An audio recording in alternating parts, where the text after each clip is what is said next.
आप सभी का बहुत बहुत स्वागत है आपके अपने YouTube channel Shukla study point में। मैं शिवम शुक्ला आप सभी दोस्तों का हार्दिक स्वागत करता हूं।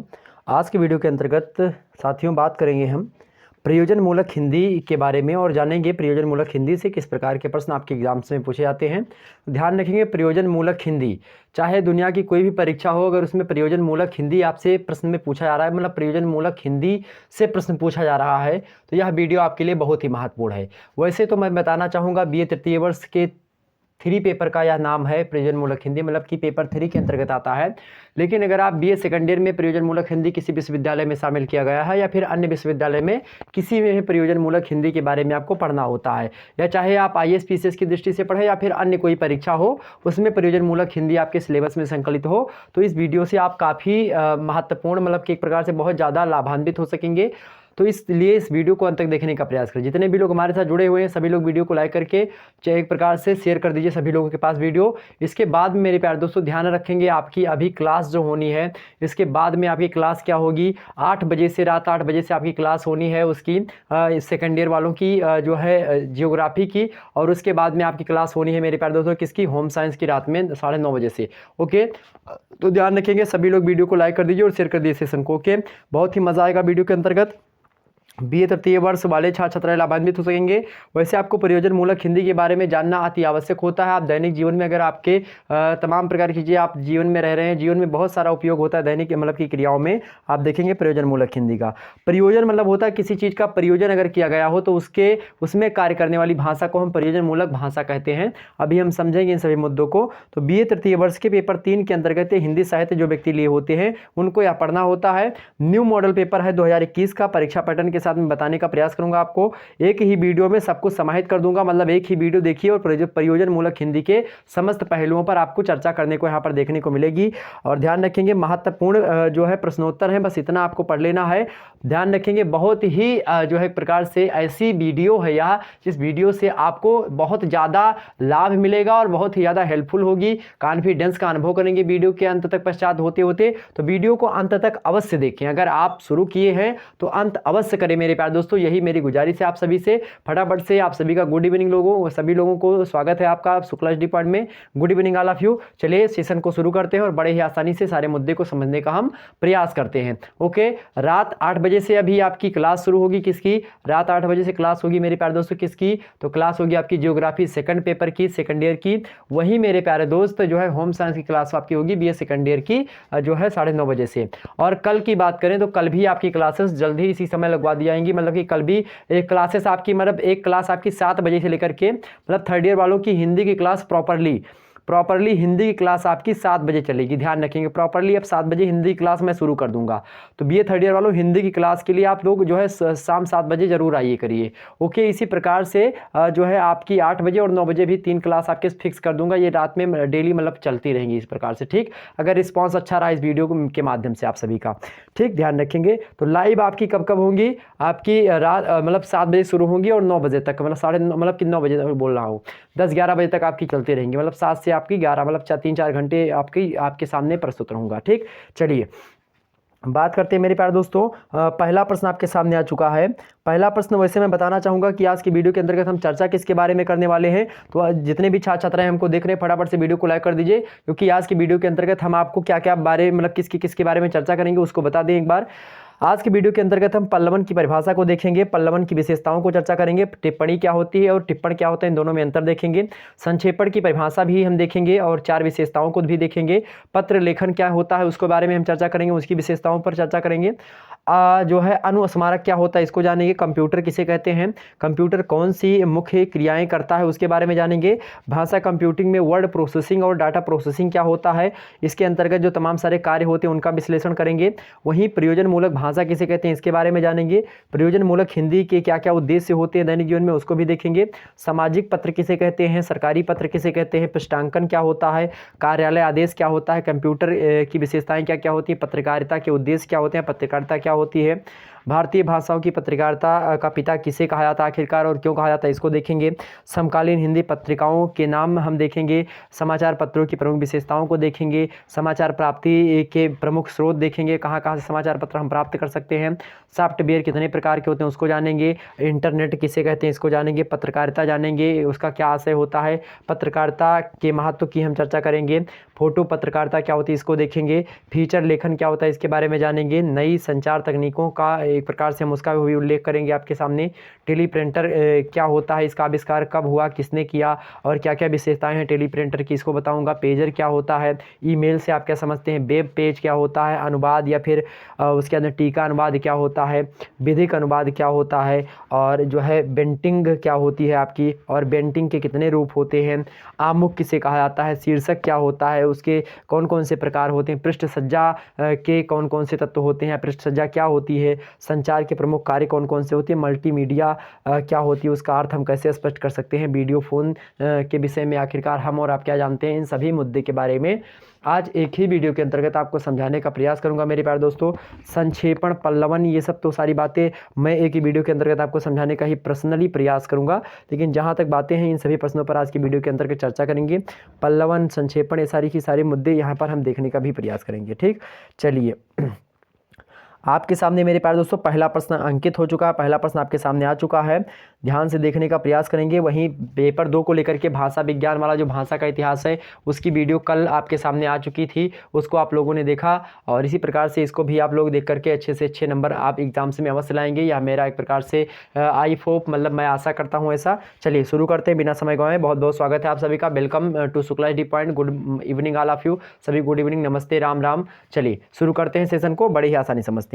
पहला प्रश्न है मेरे भाई, पहला प्रश्न है आपके सामने, पहला प्रश्न क्या दिया हुआ है, पहला प्रश्न आपको दिया हुआ है कि पल्लवन की परिभाषा दे। पल्लवन क्या होता है, यह प्रश्न आपका 2020 का जब पेपर आप उठा करके देखेंगे तो वहां पर आपको देखने को मिलेगा, 2020 में पूछा गया प्रश्न है। ठीक, अधिकतर विश्वविद्यालय में यह प्रश्न पूछा गया पल्लवन की परिभाषा को लेकर के। तो पल्लवन का क्या अर्थ होगा समझते हैं इसको, विस्तार करना। पल्लवन का मतलब क्या होता है, पल्लवन मतलब क्या होता है, विस्तार करना। समझ के बात है, पल्लवन मतलब होता है विस्तार करना, मतलब कोई छोटी चीज लिखी हो तो उसको हम विस्तार से लिखें, वही होता है पल्लवन। डॉक्टर द्वारिका प्रसाद सक्सेना एक प्रकार से विचारक है हिंदी साहित्य के जगत में, और उन विचारकों के मतलब उनके शब्दों में अगर बात की जाए पल्लवन की परिभाषा के रूप में, तो उन्होंने कहा कि सूत्र रूप में या संक्षेप रूप में व्यक्त भाव हो कोई या फिर कोई विचार हो, उसको विस्तार से अगर हम लिखें या फिर विस्तार से कहें तो उसी को हम पल्लवन कहते हैं। मतलब सूत्र रूप से या संक्षेप में व्यक्त भाव हो कोई या फिर कोई विचार हो, उसी को हम विस्तार से लिख दें या कर दें या फिर विस्तार उसका कर दें, उसी को हम पल्लवन कहते हैं। किसने कहा, तो डॉक्टर द्वारिका प्रसाद सक्सेना ने कहा। ऑब्जेक्टिव वालों, आपसे अगर प्रश्न पूछे तो आप बता दीजिएगा बड़े आसानी से, कोई चिंता करने की आवश्यकता नहीं है।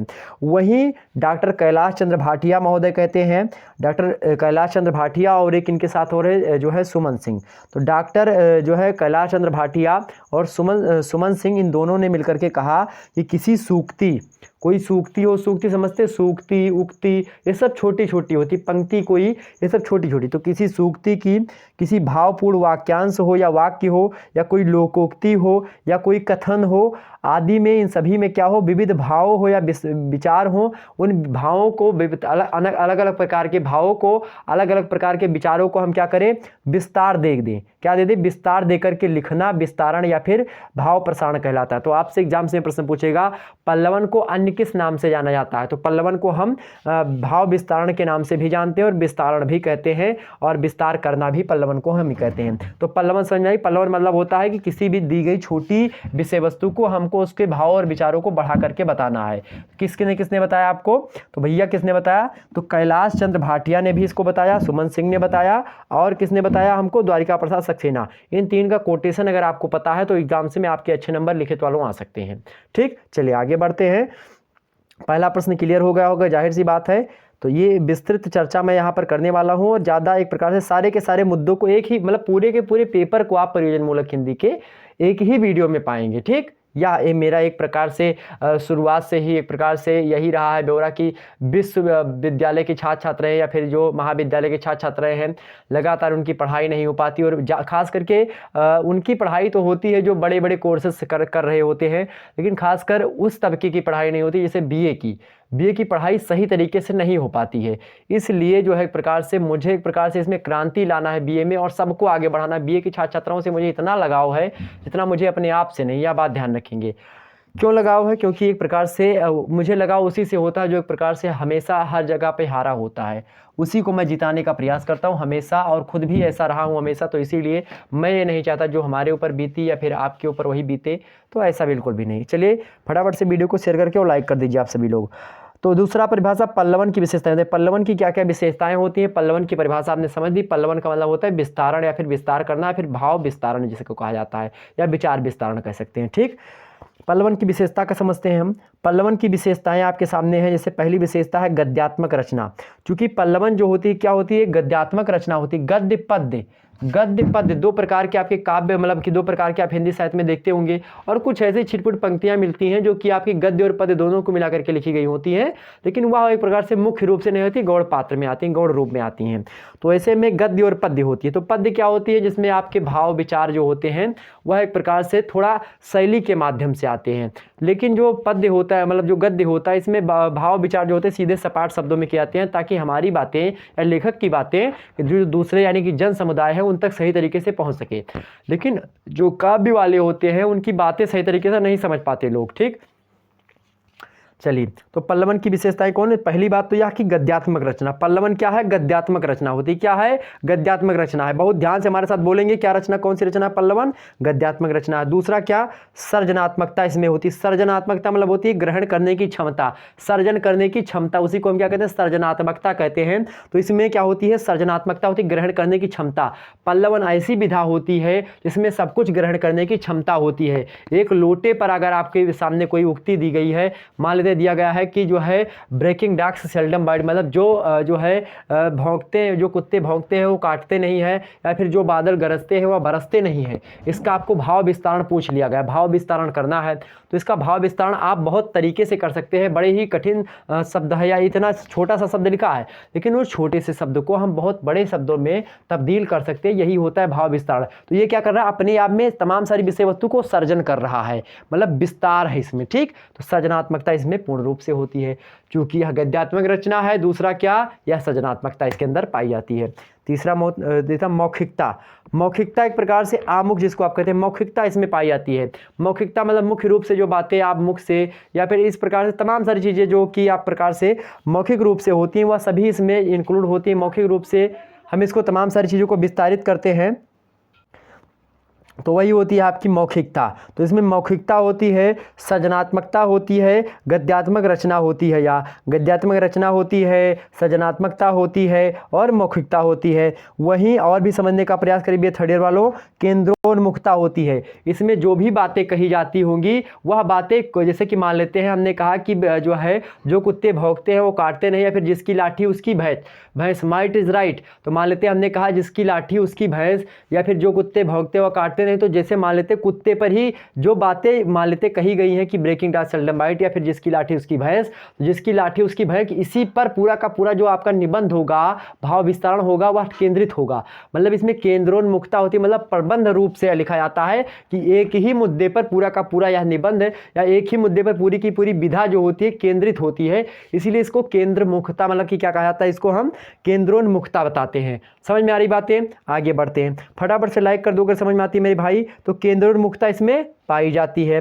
पांचवी क्या होती? कल्पनाशीलता। इसमें हम क्या करते हैं? कल्पनाशीलता, मतलब कल्पना भी करते हैं, कल्पना करके लिखते हैं, इसलिए इसमें कल्पनाशीलता अधिक मात्रा में आपको देखने को मिलेगी। हालांकि एक दिन मैं पल्लवन, विस्तारण, संक्षेपण, इन सभी पर विस्तार से एक एक लेक्चर बनाने का प्रयास करूंगा आने वाले समय में। हालांकि इस समय जल्दी समय नहीं मिल पाया, इसलिए नहीं उपस्थित हो पाया, लेकिन आपको अगर मैं 7 बजे लाइव हिंदी की दूंगा तो उसमें एक ना एक चैप्टर आपको इधर प्रकार से इधर समझाने का प्रयास करूंगा जो कि इंपॉर्टेंट होंगे। ओके, ध्यान रखेंगे इस बात को।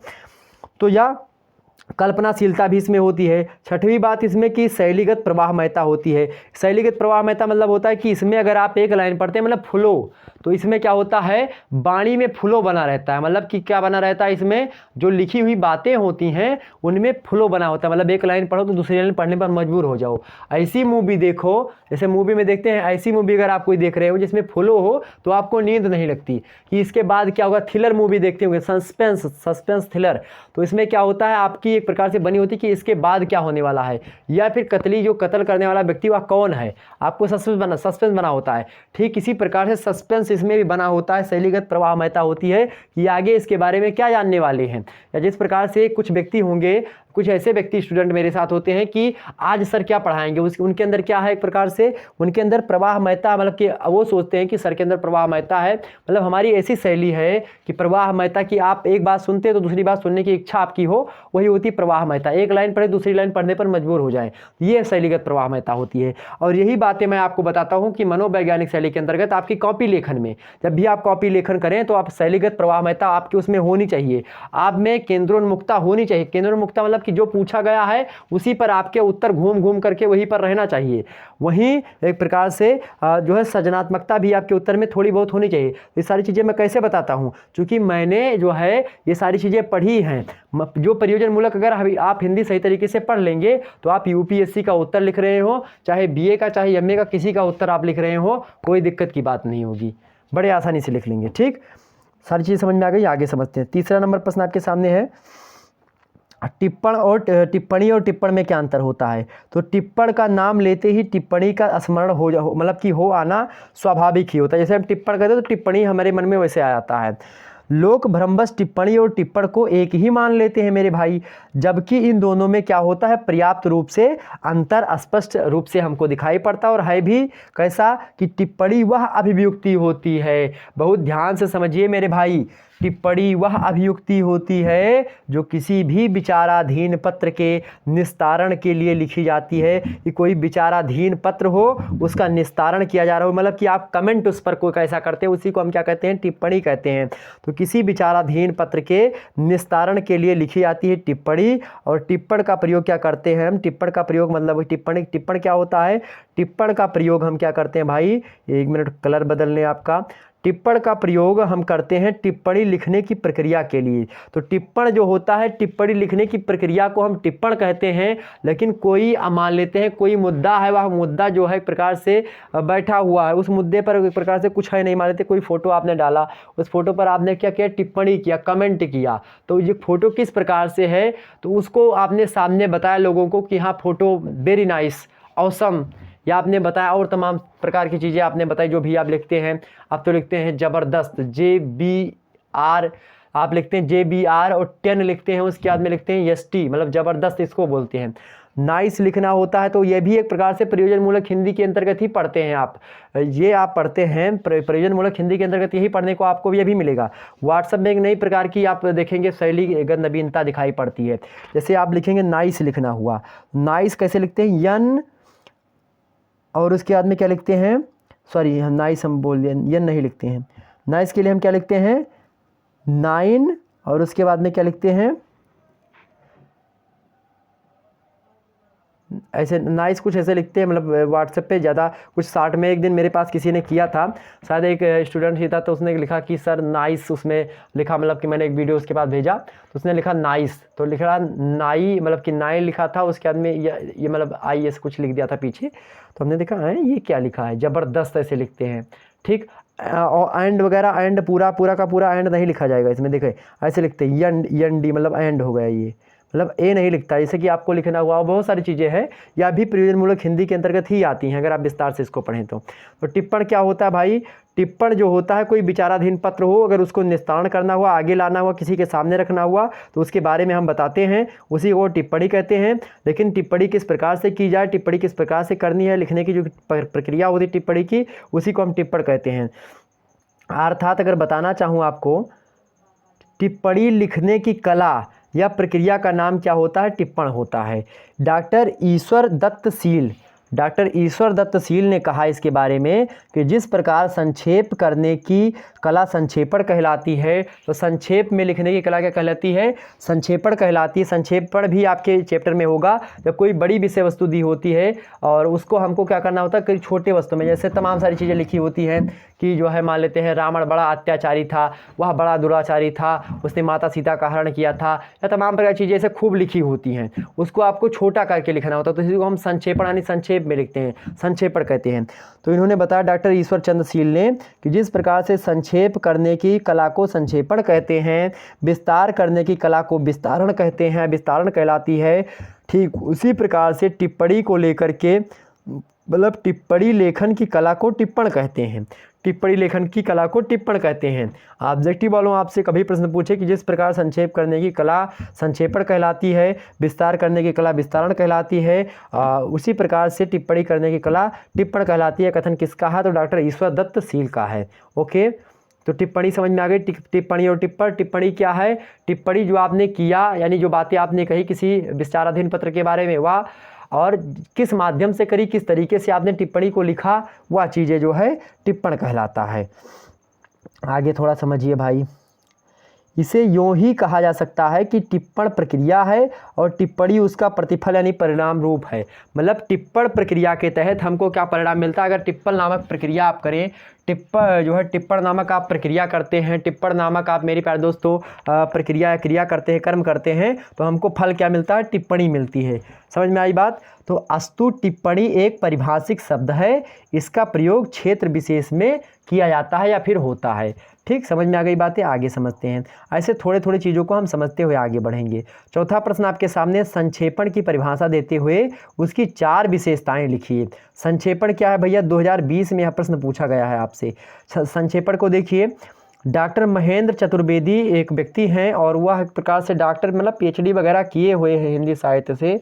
उन्होंने बताया डॉक्टर महेंद्र चतुर्वेदी जी ने कि संक्षेपण किसी अवतरण, क्या? संक्षेपण किसी अवतरण यानी अवतरण मतलब जो चीज़ दिया गया हो, अवतरित मतलब होता है कि कोई चीज़ हमको दिया गया हो। आप कहते हैं अवतरण गद्यांश की व्याख्या करते, मतलब कि अवतरण गद्यांश की व्याख्या कीजिए, लिखा रहता है कभी कभी प्रश्न में। तो अवतरण मतलब होता है जो दिया गया है हमको, जो मिला है, ठीक, क्वेश्चन पेपर में या फिर कहीं पर भी। तो डॉक्टर महेंद्र चतुर्वेदी कहते हैं कि संक्षेपण किसी अवतरण अथवा किसी प्रपत्र, प्रपत्र मतलब होता है पत्र या प्रपत्र, कुछ भी हो सकता है, तो पत्र या प्रपत्र अथवा किसी एक विषय पर लिखे गए अनेक प्रपत्रों या पत्रों आदि के सार तत्व अथवा मूल विषय को कम से कम शब्दों में प्रस्तुत करने की कला होती है। इनके कहने का सीधा सा मतलब होता है कि कोई पत्र है या फिर कोई तमाम सारी चीज़ें हैं, एक विषय पर कोई आपने बड़ा लेख लिखा, उस लेख में बहुत सारे एक प्रकार से आपने इतिवृत्तात्मकता, आपने रीतिकाल में पढ़ा होगा, एक रीतिकाल की विशेषता होती इतिवृत्तात्मकता। तो इतिवृत्तात्मकता वाले कोई काव्य या फिर कोई ग्रंथ ऐसा हो जिसमें इतिवृत्तात्मकता हो, कोई पत्र हो, कोई चीज़ भी हो, मतलब कोई भी चीज़ हो जो कि एक प्रकार से क्या हो मेरे प्यारे दोस्तों, कोई निबंध ही हो, तो उसमें इतिवृत्तात्मकता हो, मतलब विस्तारवादी विचारधारा को अपनाते हुए लिखा गया हो, मतलब खूब विस्तार से कि आज सुबह मैं निकला, इसे आपको लिखना हुआ कि आज सुबह मैं जो है अपने तालाब, घर के बाहर दक्षिण वाले तालाब के किनारे टहल रहा था, सड़क के किनारे से जा रहा था कि रास्ते में एक आम का पेड़ मिला। आम का पेड़ इस प्रकार से झुका हुआ था कि उसके नीचे तमाम सारे चिड़िया और पशु बैठे हुए थे। आम के पेड़ में बौर सुशोभित हो रहे थे, उसमें छोटे छोटे जो है आम के जो है फल लग रहे थे, वह इतने शोभायमान होते थे कि मानो एक प्रकार से जो है हरियाली की एक प्रकार से किरण आ गई हो, भगवान सूर्य की किरणें हरी हो गई हो। तो ये सारी की क्या हैं? ये सारी जो मैं अभी बोल रहा हूँ या आपके सामने बोल रहा हूँ, मैं जैसे हिंदी पढ़ा हूँ तो हिंदी पढ़ने के बाद में आपको लिखने की शैली स्वतः आ जाएगी, लेकिन हमने लिखा नहीं, एक कविता केवल लिखी हमने। गद्य वगैरह लिखना हो तो कम 50 गद्य लिख दें अभी, लेकिन अभी उतना टाइम नहीं रहता क्योंकि आप लोगों के जो है संदर्भ में जुड़े रहते हैं, आप लोगों को पढ़ाने के लिए। लिखूंगा वैसे जल्दी, लेकिन जो है कविता वगैरह आपके सामने जल्द लिखूंगा। हिंदी को आगे बढ़ाने में आप लोगों के साथ अगर सहयोग मिला आप सभी का तो आगे अवश्य बढ़ाने में हम लोग भी सहयोग करेंगे, ठीक।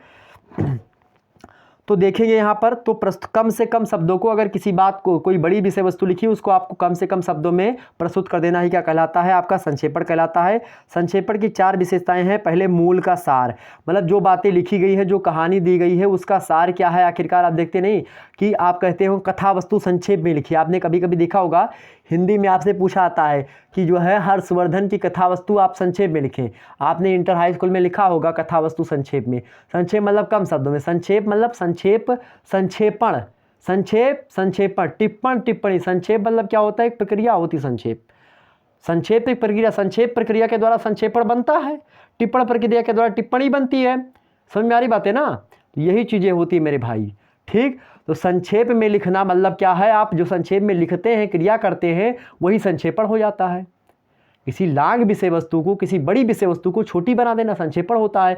लेकिन विशेषता इसकी यह होती है कि यह कैसा हो मेरे प्यारे दोस्तों, जो मूल विषय वस्तु है, जो बातें कही जा रही हैं उस विषय वस्तु में, वह बातें भी आपके विषय वस्तु पढ़ने के बाद में मिले। मतलब आपका संक्षेपण जो आपने संक्षेप में लिखा है उसको पढ़ने के बाद में पता चले कि आखिरकार आपने जो लिखा है उसका भाव और जो लिखा, जो आपको अवतरित गद्यांश दिया गया था उसका भाव, दोनों का भाव एक ही है।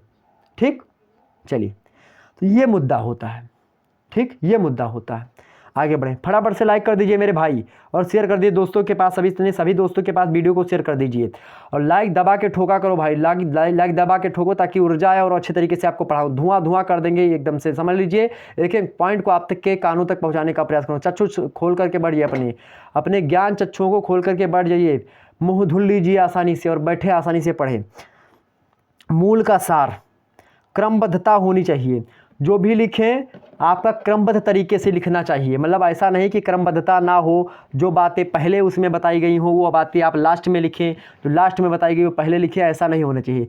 संक्षेपण की यही तो विशेषता है कि क्रमबद्धता होनी चाहिए, मूल का सार होना चाहिए, उसमें संक्षिप्तता होनी चाहिए, छोटा होना चाहिए, स्पष्ट रूप से हमको पता चले कि क्या बातें कह रहा है। सिंपल हो गया, समझ में आ गई ना बातें? कुछ ऊपर से तो नहीं गया होगा, बिल्कुल नहीं गया होगा। बहुत होशियार हो आप लोग। आगे बढ़ते हैं, अगला मुद्दा समझते हैं। पांचवा प्रश्न आपके सामने, पत्र लेखन की क्या क्या विशेषताएं होती? समझो भैया, पत्र लेखन की निम्नलिखित विशेषताएं होती, समझते हैं। पहली, स्पष्टता। पत्र अगर आप लिखे तो स्पष्ट पत्र लिखे ताकि पता चले कि हाँ क्या लिखा है, क्या चीज़ें नहीं लिखी हैं। दूसरी चीज़ें, सहजता। पत्र ऐसा लिखे जो कि सहज हो, चीज़ जो आपने जिसके पास भेजा है, जो संप्रेषण कर, जो आपके पास जो पढ़ने वाला है, यानी जो प्रेषक है यानी भेजने वाला, और जो पढ़ने वाला है मेरे प्यारे दोस्तों, पाने वाला, वह मेरे प्यारे दोस्तों सही तरीके से समझ जाए, तो सहजता उसमें होनी चाहिए। तीसरी चीज़ है एकान्विति, मतलब कि एक पत्र में एक ही बात आप लिखिए, एक पत्र में एक ही बातों को लिखिए। ऐसा नहीं कि एक पत्र में आप लिखें कि जो है वो भैसे से पाती कविता आपने पढ़ा होगा, अवधि काव्य है, पाती कविता पढ़ा होगा, उसमें पत्र लिखती है जब महिला गांव से, तो इतना पत्र में कि जो है तमाम सारी लिखती है कि ये चीज़ें घुरवा पर कई जोन कुहड़ा रहा वो फरे लाग, और पता नहीं क्या को अवधि माँ लिखी सी। अब आप पढ़ा जीवा का बड़े आसानी समझ में आए। अवधि काव्य शायद BA थर्ड ईयर में आपके जो है बहुत सारे ऐसे क्षेत्र हैं वहाँ के स्टूडेंट्स के में होती है, तो वहाँ पर अवधि काव्य जब आप पढ़ते हैं तो विस्तार से हमने उसमें अवधि भाषा में ही आपको बताया है। हमने उसमें जो है अवधि भाषा में ही आपको समझाया। उसमें है कि जो है उसके जो है जो जहाँ पर गाय का गोबर फेंका जाता है उसी को घूर कहा जाता है। तो वही घूरे पे कोहड़ा जामा रहता है, मतलब कद्दू, तो कद्दू का अवधि में कोहड़ा कहा जाता है। तो कोहड़ा के बिरवा बड़ा होएगा है, वो खूब लिखा है, उसमें बहुत मज़ा आता है पढ़ने में। अवधि काव्य पढ़े कभी तो प्रकृति का एक प्रकार से जो है महकी आपके पास जो है सौंधी सुगंध आती है। क्या सौंधी सुगंध आती है? सौंधी मतलब कि कहते हैं गाँव वगैरह में कभी आपने सोचा होगा तो कहते हैं बहुत सौंधात है ये चीज़। मतलब कोनो चीज़ अगर थोड़े जल जाएगा खाना वगैरह तो कहते हैं अरे जला नहीं है, सौंधात है भैया ये। तो ठीक वही चीज़ें इसमें भी होती हैं। समझो अब का एकान्विति, मतलब एक पत्र लिखो तो एक ही चीज़ वहाँ रहे, मतलब एक पत्र में एक ही विषय वस्तु आप लिखें, ना कि एक ही पत्र में 10 विषय वस्तु लिख दें। इससे क्या हो जाएगा, जो पाने वाला होगा यानी जो प्राप्त करता होगा पत्र का, वह एक प्रकार से डाइवर्ट हो जाएगा उसका माइंड। तो ऐसे में जब भी पत्र आप लिखें, कोई भी पत्र लिखें, उसमें एक ही विषय वस्तु को लिखें। इससे क्या होगा, क्लियरिटी बनी रहेगी, स्पष्टता उसको बनी रहेगी, वो सहज भी लगेगा उसको। अगली चौथी चीज़ है कि यथार्थता होनी चाहिए। मतलब पत्र ऐसा ना लिखें कि एक प्रकार से चीज़ें गलत हों उसमें। पत्र में ऐसी चीज़ें लिखें जो कि सही चीज़ें हों। पत्र कभी भी आप यथार्थ में ही लिखें, मतलब फैक्चुअल चीज़ें ही लिखें। ठीक, ध्यान रखेंगे। आगे बढ़ते हैं। अगला है आपकी संक्षिप्तता, मतलब पत्र छोटा भी होना चाहिए। लाग भी पत्र, मतलब जितना ज़्यादा लंबा ना पत्र लिखें कि ताकि लोग पढ़ने में एक प्रकार से बोरियत महसूस करें। मैं भी सोचता हूं कि वीडियो छोटी आपकी बनाएं, लेकिन भैया वीडियो छोटी बनाएंगे। मैंने सोचा था कि पत्राचार अगर पत्र कोई नहीं पढ़ना चाहता वीडियो कौन देखेगा, लेकिन भैया अगर वीडियो आपकी थोड़ी लंबी नहीं होगी तो आपके सारे मुद्दे कैसे समझ में आएंगे। जो 10 वीडियो में आप देखने के बाद में जानकारी पाते हैं, वही अगर एक वीडियो में आपको जानकारी मिल रही है, एक ही जगह मिल रही है, एक बार में वीडियो देख करके पेपर देने चले जाइए, सारे मुद्दे आप क्लियर करके चले आएंगे। दावे के साथ बोलता हूं यार, अगर प्रयोजन मूलक हिंदी है उसमें पूछा जा रहा है ये सारे के सारे प्रश्न ऐसे देखने को नहीं मिले, आकर के चैनल पे डिसलाइक मारना, अनसब्सक्राइब करके निकल जाना। दावे के साथ बोल रहा हूँ, प्रयोजनमूलक हिंदी के अंतर्गत यही सारे क्वेश्चन ऐसे छपेंगे, प्रश्न ऐसे छपेंगे आपके एग्जाम्स में, ठीक, लगातार पूछे जा रहे हैं। विश्लेषण करने के बाद में मैं प्रश्नों को उठाता हूँ। चलिए, तो आप देखें, संक्षिप्तता होनी चाहिए आपकी, मतलब कि पत्र लिखे जब भी तो छोटा लिखें पत्र, ताकि लोग उसको पढ़ सकें, पूरा पढ़ सकें। ऐसा ना लिखें कि 3-4 पन्ने का पत्र हो तो उसमें एक ही पन्ना पढ़े बाकी छूट जाए, उसमें आपका विषय भी कंप्लीट नहीं होगा। तो छोटा लिखें। छठवीं चीज़ क्या है, स्वतः पूर्णता, मतलब पत्र ऐसा लिखें ताकि वह स्वतः ही पूर्ण हो जाए, मतलब पूर्ण हो, मतलब कि पूरा पत्र हो, मतलब पत्र ऐसा लिखें कि वह पूर्ण रूप से हो, कि जो बातें आप बताना चाह रहे हैं वह बातें पूरी उसमें पत्र में बता दी जाएं, लेकिन उसमें बताने के साथ साथ छोटा लिखें, मतलब संक्षिप्तता होनी चाहिए उसमें। शालीनता हो, जब आप पत्र लिखें तो शालीन भावना से एकदम से लिखें, कोई उसमें इधर हिचकिटाहट या तमाम प्रकार की चीज़ें ना हो, कि उसमें ऐसी चीज़ें लिखें जो कि एक प्रकार से आपके मन के खिलाफ हो, आपकी बातों से एक प्रकार से वह जो है संबंध न रखती हो। 8वां है प्रभावात्मकता, पत्र में प्रभाव भी ऐसा डालिए ताकि लोग उसको पढ़ने के लिए रुचि पैदा करें। तो रुचि पैदा करें ना आप, मतलब फ्लो वगैरह उसमें बना रहे पत्र में, ऐसा लिखें। वही मौलिकता, मतलब पत्र की मौलिकता अपनी होनी चाहिए कि हाँ जो चीज़ें हैं वह सत्य हैं और मौलिक रूप से पत्र की ही भांति है, मतलब पत्र के जैसा पत्र लिखा जाता है वैसे ही पत्र लिखें, ना कि पत्र जैसे कि यहाँ पे गद्यांश में लिख दिया, पद्य में पत्र को लिख दिया, ऐसा नहीं, जैसा पत्र का एक प्रकार से ढांचा उसी में लिखें। आगे समझते हैं अनुस्मारक क्या होता है। 6वां, अनुस्मारक क्या होता है, तो किसी आवश्यक सरकारी पत्र के नाम प्राप्त होने अथवा प्राप्त होने से विलंब होने पर संबंधित विभाग को जो स्मरण पत्र लिखा जाता है उसे अनुस्मारक कहते हैं। अनुस्मारक तार, टेलीफोन अथवा द्रुतगामी पत्र द्वारा भी भेजा जा सकता है। क्या, किसी आवश्यक सरकारी पत्र के, क्या कोई आवश्यक सरकारी पत्र है उसके जब नहीं प्राप्त होता, यानी कि ना प्राप्त होने अथवा प्राप्त होने में विलंब हो जाए अगर, तो संबंधित विभाग को, अर्थात मान लेते हैं कि आपसे, मेरे प्यारे दोस्तों, आपसे डाक खाना से कोई पत्र आना था और वह पत्र आपके तक नहीं पहुंचा, तो आप डाक खाना पर लिखेंगे एक प्रकार से कि हाँ, मतलब या फिर जिस माध्यम से आपको पत्र आना हुआ कि मेरे पास पत्र नहीं आया। जैसे कि हमारे पास बात करें तो एक जो है कोड आता है जब मोनेटाइजेशन चैनल हो जाता है, तो हमने भेजा था उसको, एक बार भेजा एड्रेस वगैरह अपना, तो एड्रेस सही तरीके से मैच नहीं हुआ, पकड़ा नहीं, तो फिर से हमने दोबारा भेजा। तो इसी प्रकार से जब कोई पत्र या सरकारी पत्र आप भेजे और उसका जो है उत्तर ना आया या फिर वहाँ तक ना पहुँचे हुआ, तो विलंब हो, तो उस विभाग को, संबंधित विभाग को, जो जिस संबंध में आपने पत्र लिखा था उसके हिसाब से स्मरण पत्र लिखा जाता है। स्मरण पत्र कहा जाता है उसे कि हम क्या कहते हैं, अनुस्मारक कहते हैं। स्मरण मतलब होता है कि याद आ जाए तुम्हें कि भैया तुमका ये पत्र हम लिखे ना आज के 10 दिन पहले, आप तक पहुँचा कि नहीं पहुँचा, इस प्रकार से इसको लिखा जाता है। मतलब इसका क्या है, मतलब ये है भैया, इसका मतलब ये है कि जब भी आप पत्र लिखें तो पत्र में ऐसी चीज़ों को, मतलब कि जब पत्र आपका ना पहुँचे वहाँ पर, या फिर कोई भी बाधा हो, या फिर पत्र का उत्तर ना मिल रहा हो संबंधित विभाग से, तो दोबारा आप लिखें कि हाँ भैया याद करो इसको, हमने इसको भेजा था, तो फिर से वह उत्तर देता है। तो इसी को हम क्या कहते हैं, अनुस्मारक कहते हैं। यह आप तार के माध्यम से भेज, पहले तार के माध्यम से भेजा जाता था, टेलीफोन अब तो चल गया, टेलीफोन पहले चलता था, और उसके अंदर द्रुतगामी पत्र भी होते हैं, मतलब दूर भेजने वाले, या फिर दूत वाले दूध भेजे, या फिर डाकिया के द्वारा जाए, तमाम प्रकार की चीज़ें होती थी। ये चीज़ें आप फोन वगैरह से कि एक प्रकार से SMS किया, रिप्लाई नहीं आया तो फिर से SMS किया कि याद करो हमने SMS भेजा आपके पास, फिर आपसे, तो ये अनुगामी हो गया। ठीक, आगे बढ़ते हैं, अनुगामी या फिर अनुस्मारक। आगे देखते हैं 7वां नंबर, कंप्यूटर किसे कहते हैं। कंप्यूटर शब्द यानी कंप्यूट शब्द से बना। कंप्यूटर शब्द किससे बना, कंप्यूट शब्द से बना है। कंप्यूट शब्द का आशय क्या होता है, गणना करना, मतलब गिनती करना। इस प्रकार कंप्यूटर गणना करने के लिए एक ऐसा आविष्कार है जो कि तीव्र गति से गणितीय गणना कर देता है। गणित में मामले में बहुत तीव्र गति से गणना करता है कंप्यूटर। कंप्यूटर किसे कहते हैं, इसे इस प्रकार से परिभाषित किया जा सकता है कि कंप्यूटर एक ऐसी मशीन है जो सूचनाओं अथवा डाटा के आधार पर कार्य करती है। कंप्यूटर एक ऐसी मशीन है जो किस पर, सूचनाओं और डाटा के आधार पर क्या करती है, कार्य करती है। कंप्यूटर जो होता है संकलित सूचनाओं की क्रमबद्ध जानकारी देता है, इसीलिए कंप्यूटर को डाटा प्रोसेसर कहा जाता है। क्या, कंप्यूटर जो होता है संकलित सूचनाएं जो कोई होती हैं उसको क्रमबद्ध जानकारी हमको प्रदान करता है, इसीलिए इसको हम क्या कहते हैं, डाटा प्रोसेसर कहते हैं। कंप्यूटर डाटा जो होता है यानी सूचना जो होती है संकलित करके पुनः उसे क्रमबद्ध तरीके से सहज ही प्रस्तुत कर देता है। यह सही सूचनाओं को छाप करके क्रमबद्ध रूप से उपस्थित कर सकता है। कंप्यूटर का वास्तव में गणित में कोई विशेष जो है संबंध, गणित से विशेष संबंध नहीं है, फिर भी शुरुआत में जब बनाया गया था तो गणितीय गणना के लिए ही बनाया गया था। बाद में इसमें संशोधन होता गया, जो है वर्जन पे वर्जन नए नए आते गए, तमाम प्रकार की चीज़ें जुड़ती गई, और एक प्रकार से आज कंप्यूटर हमारे दैनिक जीवन में बात करें तो हर एक क्षेत्र का स्थान ले चुका है। हर एक क्षेत्र का स्थान कंप्यूटर ने ले लिया है। जो हाथ मनुष्य का कार्य, मतलब मनुष्य जो अपने हाथों से करता था, सारे कार्य आज कंप्यूटर कर रहे हैं, रोबोट कर रहे हैं। ऐसे में मेरे प्यारे दोस्तों, कंप्यूटर एक प्रकार से ऐसी मशीन है जो कि हर क्षेत्र में अपना प्रभाव दिखा रही है इस समय। ओके, आगे बढ़ते हैं। तो फिर भी गणित से जुड़े होने के कारण से इसका कंप्यूटर नाम ही सर्वमान्य प्रचलित है और अभी भी कंप्यूटर ही इसको कहा जाता है। कंप्यूटर मतलब सीधा सा होता है गणना करना। 8वां नंबर प्रश्न आपके सामने, कंप्यूटर कौन कौन सी मुख्य क्रियाएं करता है? तो कंप्यूटर मूल रूप से निम्नलिखित क्रियाएं करता है, संक्रियाएं करता है। देखें कौन कौन सी। पहला, कंप्यूटर जो होता है डाटा, यानी कि जो है संकलन चीज़ें होती है, जो मटेरियल होता है उसी को डाटा कहा जाता है, जानकारी वगैरह। तो कंप्यूटर डाटा और निर्देश पढ़ करके उसे ग्रहण करता है, कोई निर्देश या डाटा उसे पढ़ करके ग्रहण करता है कंप्यूटर। वहीं दूसरी बात यह है कि कंप्यूटर डाटा और निर्देशों को भंडारित करता है, इकट्ठा करता है कंप्यूटर। ठीक।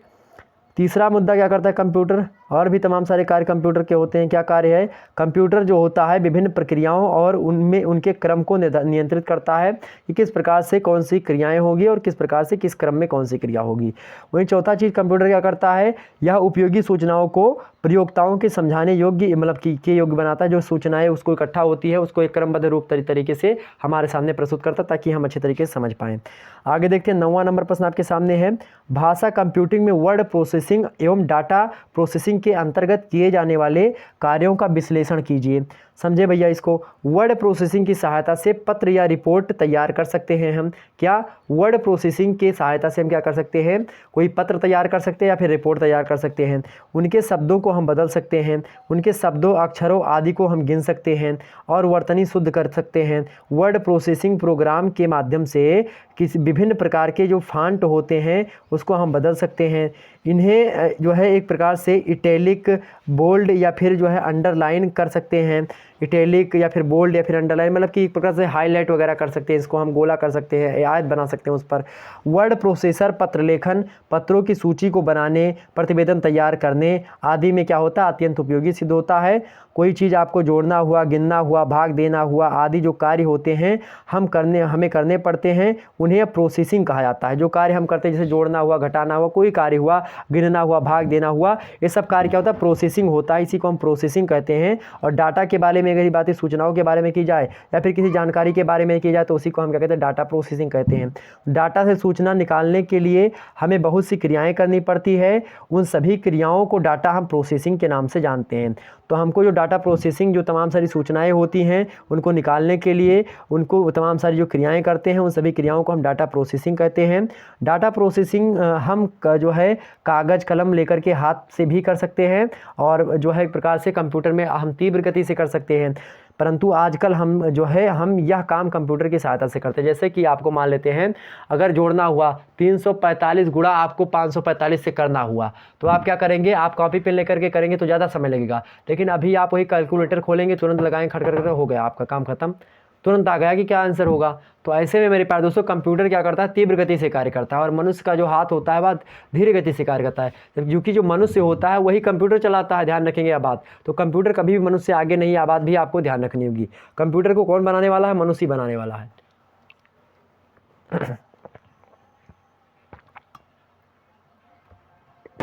हाँ, समझने का प्रयास करें, सारी बातें समझ में आ गई। चलिए अगला प्रश्न है आपका 10वां नंबर।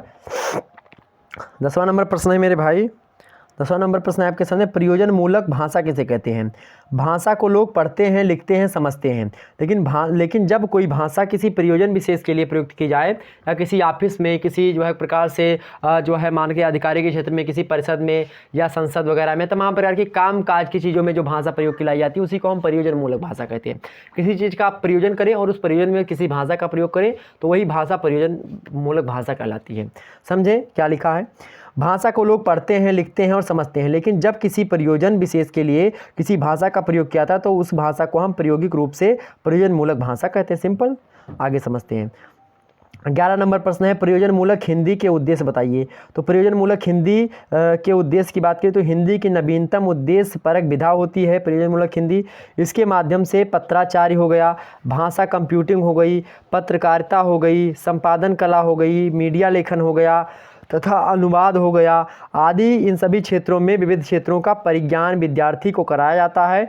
इसका ज्ञान प्राप्त करने के बाद में के उपरांत जो व्यक्ति होता है विभिन्न प्रयोजनों में सिद्धि कार्य में समर्थ हो जाता है। कि आप बैंक में आते हैं तो बैंक में आपको पत्र कैसे लिखना, तमाम प्रकार के, आप किसी भी सरकारी मतलब ऑफिस में जाएंगे तो आपको प्रयोजन मूलक भाषा का पता होना अति आवश्यक होता है, चूँकि आपके पास पत्र आएंगे और आपको उन पत्र का एक प्रकार से जो है रिप्लाई वाला पत्र दे भेजना पड़ेगा। तो ऐसे में हर एक अधिकारी को और हर एक भारतीय समाज के पुरुष या फिर महिला या फिर किसी भी व्यक्ति को जो है एक प्रकार से भाषा, प्रयोजन मूलक भाषा की जानकारी होनी चाहिए।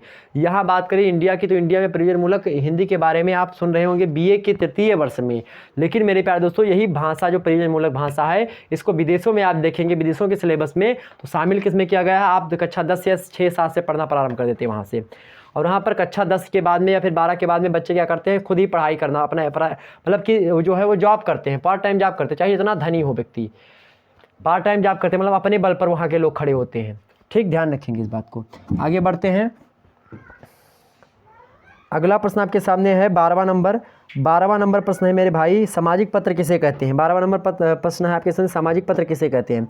तो गैर सरकारी पत्र व्यवहार को हम समाचार पत्र मतलब सामाजिक पत्र कहते हैं। गैर सरकारी पत्र व्यवहार को हम क्या कहते हैं, सामाजिक पत्र कहते हैं। पत्र वैसे दो प्रकार के मुख्य रूप से होते हैं, एक होता है सामाजिक पत्र, एक होता है आपका एक प्रकार सामाजिक पत्र, एक होता है आपका ऑफिशियली पत्र मतलब आधिकारिक पत्र। आधिकारिक पत्र में जो आपकी जो है ऑफिस वगैरह में प्रयोग किया जाता है। वैसे पत्राचार को लेकर के मैं एक दिन पर्सनली वीडियो आपके सामने प्रस्तुत करूँगा, उसमें पत्राचार के बारे में विशेष रूप से आपको बताऊँगा कौन कौन से प्रकार होते हैं, किस किस प्रकार के प्रकार होते हैं, अभी बताने लगूंगा। बहुत लंबा वीडियो हो जाएगा, थोड़ा थोड़ा समझिए हर एक मुद्दे को।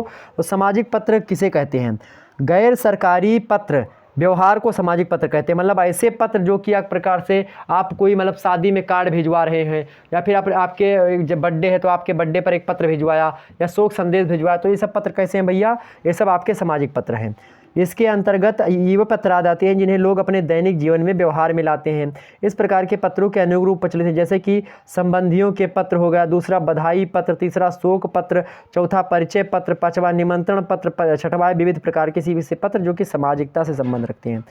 13 नंबर प्रश्न आपके सामने, सरकारी पत्र। सरकारी पत्र किसे कहते हैं, 2020 में प्रश्न पूछा गया है। सरकारी पत्र को हम कार्यालयी पत्र के नाम से भी जानते हैं। ओके, राष्ट्र के कार्य को सुचारू रूप से चलाने के लिए एक सुसंगठित सरकार की आवश्यकता होती है। यह सरकार कार्य संचालन करने के लिए अनेक प्रकार के कार्यालय या ऑफिस खोलती है। ये कार्यालय देश के कोने कोने से एक छोर से दूसरे छोर तक फैले हुए होते हैं और एक ही जो है संस्थान से जुड़े हुए होते हैं। जैसे कि आप देखते होंगे कि कहते हैं कि यहाँ की संस्था, किसी कोचिंग की संस्था यहाँ पर दिल्ली में है, दिल्ली की इलाहाबाद में, किसी के आप राजस्थान में देखेंगे, मतलब एक ही संस्था है लेकिन उसी के नेटवर्क फैले हुए हैं। तो ऐसे में सरकार का भी एक प्रकार दिल्ली में बैठा हुआ है, मतलब सरकार के जो नुमाइंदे या सरकार के जो व्यक्ति हैं वह दिल्ली में हैं, लेकिन वहीं से सारा का सारा एक प्रकार से वहीं से संचालित हो रहा है। अलग अलग क्षेत्रों से वहाँ पर जाकर के लोग बैठते हैं। तो एक प्रकार से जो है अलग अलग हर क्षेत्र में एक आध दो सरकारी कॉलेज या सरकारी बैंक या फिर सरकारी चीज़ें होती, सरकारी ऑफिस होते हैं। तो सभी में एक प्रकार से एक दूसरे कार्यालय में पत्र वगैरह भेजे जाते थे। तो कार्यालय से कार्यालय में जब पत्र भेजे जाते हैं या किसी व्यक्ति को कार्यालय में जाना है, कार्यालय का कार्य करना, तो कार्यालय पत्र ही भेजता है। ठीक, तो ये कार्यालय देश के कोने कोने में एक छोर से दूसरे छोर तक फैले हुए होते हैं। इन सबका आपस में संबंध पत्रों के द्वारा स्थापित होता है। शासकीय कर्मचारियों अथवा अधिकारियों के द्वारा एक कार्यालय या दूसरे विभाग से दूसरे कार्यालय अथवा विभाग को लिखे गए जो पत्र होते हैं उसी को शासकीय पत्र अथवा सरकारी पत्र कहते हैं। हमने आपको पहले बताया कि जैसे एक ऑफिस का से लिखा गया पत्र कि भैया छोटा ऑफिस है, उस छोटे ऑफिस ने लिखा कि हमको जो है इतना चीज़ चाहिए, अब बड़े ऑफिस वाला वहाँ से भेजेगा कि हाँ ये चीज़ें ले लो पत्र के माध्यम से, ये चीज़ें होती हैं। ठीक, आगे समझते हैं।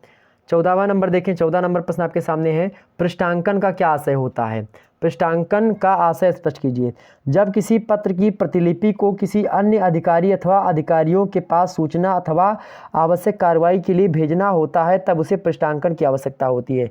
मतलब जब किसी पत्र की प्रतिलिपि को, प्रतिलिपि मतलब होता है उसी की जैसी लिपि को, मतलब जैसा वह लिखा उसी प्रकार से वह भी लिखा हो, मतलब कॉपी चीज़ को, मतलब कि एक प्रकार से जैसे आप कहते हैं क्या कि एक ओरिजिनल है और एक प्रकार से फोटो कॉपी है, तो वैसी फोटो कॉपी, मतलब जब किसी पत्र की प्रतिलिपि यानी फोटो कॉपी को किसी अन्य अधिकारी के पास या अधिकारियों के पास सूचना अथवा आवश्यक कार्रवाई के लिए भेजना होता है तब उसी को हम क्या कहते हैं, पृष्ठांकन की आवश्यकता होती है। पृष्ठांकन मतलब कि क्या चीज़ें जो उसमें है उसी का हमने एक प्रकार से उसको भेज दिया, एक हमारे पास है एक उसके पास हो। ठीक, 15 नंबर पर समझो, कार्यालय आदेश का आशय स्पष्ट कीजिए। कार्यालय आदेश क्या होता है? कार्यालय आदेश किसी भी मंत्रालय या कार्यालय के कर्मचारियों के लिए समय समय पर निकाले गए आदेशों की सूचना होती है। मतलब कि कौन सा जो है आदेश, कौन सा व्यक्ति कौन सा कार्य करेगा, किस प्रकार से करेगा, कितने घंटे करेगा, कब कब करेगा, ये सारी चीज़ें। इसमें ऐसी सूचना होती है जिसका संबंध किसी कार्यालय के एक या अनेक कर्मचारियों से होता है। इसके अंतर्गत नियुक्ति, छुट्टियों की स्वीकृति, मतलब नियुक्ति किसी की करनी हो, छुट्टियों की स्वीकृति हो, या किसी को प्रमोशन यानी पदोन्नति करना हो, ये सब आदि सूचनाएं तमाम प्रकार की दी जाती हैं। कार्यालय के द्वारा बनाए गए सामान्य नियमों की सूचना भी इसके द्वारा दी जाती है। इस प्रकार के पत्र की रचना सरल होती है और इसी प्रकार से ऊपर पत्र संख्या, कार्यालय का नाम और दिनांक दिए हुए होते हैं। वाक्यों की रचना उत्तम पुरुष में की जाती है। नीचे दाहिनी ओर अधिकारी के हस्ताक्षर किए जाते हैं, मतलब कि इस साइड में, और वहीं हस्ताक्षर पद सहित उल्लिखित होते हैं कि उसका पद कौन सा वह भी लिख दें और उसके हस्ताक्षर नीचे लिख दें। स्वनिर्देश के लिए कोई शब्द नहीं रहता है। नीचे बाईं ओर उन व्यक्तियों का नाम उल्लेख रहता है जिनके लिए आदेश जारी किया गया, यहाँ पर, ठीक, ध्यान रखेंगे। तो ये होता है आपका क्या, ये होता है कार्यालय का आदेश। आगे देखते हैं कंप्यूटर की विशेषताएं क्या क्या होती हैं, समझें इसको भैया। कंप्यूटर की विशेषताओं को समझते हैं थोड़ा। कंप्यूटर की सामान्य विशेषताएं निम्नलिखित हैं। पहली विशेषता, कंप्यूटर बहुत तीव्र गति से कार्य करने वाली क्या होती, मशीन होती, तेज कार्य करती है। दूसरा क्या है, कंप्यूटर की काम करने की परिशुद्धता उच्च कोटि के, मतलब कि गलत जल्दी नहीं करता, कंप्यूटर सही ही करता है। अब आप उसमें गलती ना कर दें, ठीक। तो तीसरा चीज़ क्या है, बहुमुखी प्रतिभा कंप्यूटर की विलक्षण क्षमता होती है, मतलब कि यह हर क्षेत्र में काम करने में सक्षम होती है, यही बातें विलक्षण क्षमता है उसकी, ठीक। और चौथा चीज़ है कि कंप्यूटर में स्मरण शक्ति अत्यंत तीव्र होती है। स्मरण होता है कि जो चीज़ें आप कि डिलीट भी कर दें तो उसके लिए भी एक प्रकार से उसको रखे रहता है।